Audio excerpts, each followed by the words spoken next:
Donc, on approche 80 chats présentement sur une capacité d'à peu près 40 là. Donc, c'est vraiment difficile. Alors que le refuge Le Cœur sur quatre pattes à Amos compte 2 fois plus de chats actuellement que sa capacité, l'achat d'un nouveau bâtiment était plus qu'attendu. Ça représente énormément parce que ici, l'emplacement où on est, on savait que c'était temporaire déjà à la base, puis c'est beaucoup, beaucoup trop petit pour nous. Dans le fond, ici, on a une minime capacité environ d'une quarantaine de chats. Présentement, on est près de 80. Le nouveau bâtiment représente un investissement de 690 000 pour la ville qui considère qu'il était nécessaire d'aller de l'avant. Présentement, on a un organisme qui, même si c'est complexe, sont très intéressés, très motivés. Alors oui, on a des discussions avec eux, puis on s'est rendu compte que d'avoir un lieu physique sain aux normes, c'était essentiel. Et ce qui est complexe là-dedans, c'est d'avoir un bâtiment qui respecte certaines normes de ventilation.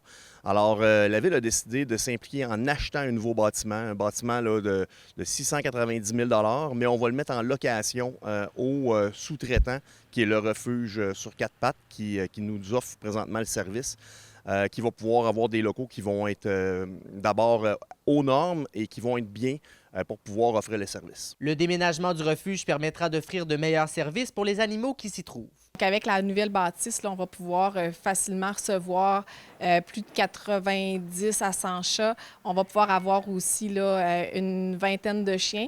Donc, on va pouvoir enfin desservir la MRC d'Abitibi là, de la bonne façon. Les nouveaux locaux devraient aussi voir du nouveau personnel se greffer à l'équipe pour prendre soin des petits poilus. Le fait d'avoir la nouvelle bâtisse qui va nous permettre vraiment de pouvoir faire entrer en vigueur le contrat de la MRC, donc le fameux contrat de 1,4 million sur 5 ans, va nous permettre d'avoir des employés à temps plein. Donc ça, c'était vraiment une bonne nouvelle aussi parce que là, on fonctionne vraiment qu'avec des bénévoles et les disponibilités des gens qui sont sur le bénévolat, c'est pas toujours facile. Donc, ça va nous faire le plus grand bien d'avoir des employés pour de vrai à temps plein. Aucune date n'est prévue pour l'aménagement du refuge dans le nouveau local, mais Valérie Roy est tout de même confiante de pouvoir réussir à déménager d'ici le début de l'année 2025.